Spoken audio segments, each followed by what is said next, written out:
Mighty Number 9. You probably know its story if you clicked on this video. Kickstarter, backed by over 60,000 people, comes out to backlash from fans and critics all around. I personally got my copy of Mighty Number 9 from a Dollar Tree.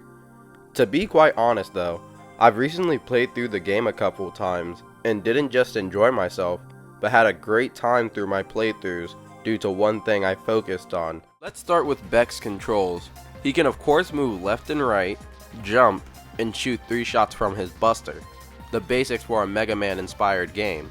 He also has a dash, which is integral to gameplay, as he uses it to assimilate weakened foes and bosses.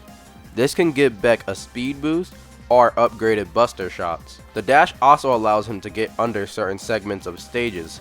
He's also able to infinitely dash in the air, while also being able to change the direction of his dashes. And the last ability in his natural toolkit, he can use a quick downward dive that can be used to get down to the ground quicker.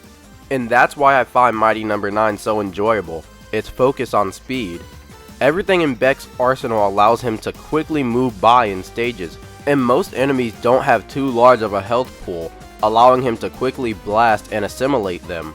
This is even further emphasized by the game itself, as it acknowledges how you play, with things like quick clear by clearing a room of enemies quick enough, or sprinter by getting through segments of stages fast enough, and even taking notice when you are able to assimilate multiple enemies in a short time span. Then there are the Reselections, Mighty Number 9's weapon system. They recharge either over time or by assimilating enemies and bosses while in that reselection, and all recharge at a different rate than one another. Being genuinely honest, most of them are fodder, and there's only 4 of them I really enjoy, but Seismic, or Strong Charge, completely changes the game. Firstly, it's a surprisingly strong form for taking out enemies thanks to its high damage output. It barely consumes any energy, and the fact that it allows Beck to hop on enemies. It also acts as an upgrade to Beck's horizontal speed. Combining this with the fact that the form also deflects most enemy fire, and the dash can be used to cancel the impact animation or recourse Beck to safety, makes it an easy first place for best reselection in the game. Next, on the topic of the game's music, I actually enjoy a lot of it, with it being composed by Manami Matsumi and Ippo Yamada, both of whom dabbled in Mega Man soundtracks before Mighty Number 9. Here are 2 of my favorite tracks.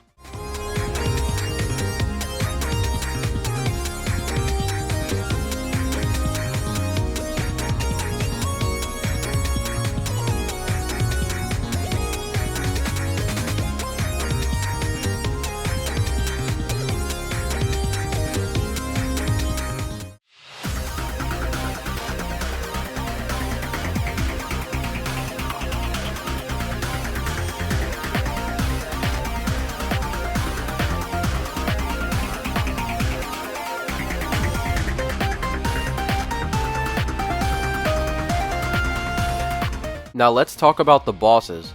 The bosses in this game all have a basic move list and the same amount of health. When knocking the bosses down to a certain amount of health, you have to dash into them before they heal back the damage done to them, with quite the generous window of time to do so. I often hear complaints about this because of the contact damage, when you can simply just make Beck dash away from the boss to avoid the damage. And not only that, but bosses can't hurt you with contact damage for a tiny bit of time after the assimilation. All bosses gain an attack after they get knocked down to about half health to keep the fight interesting for the duration of the battle. Overall, I'd say the bosses in the game aren't bad, but last a little too long for my taste. Now we move on to the prison level, where you play as Call. I actually don't enjoy this part of the game like I do the others, and it's not due to the level being structured around finding items.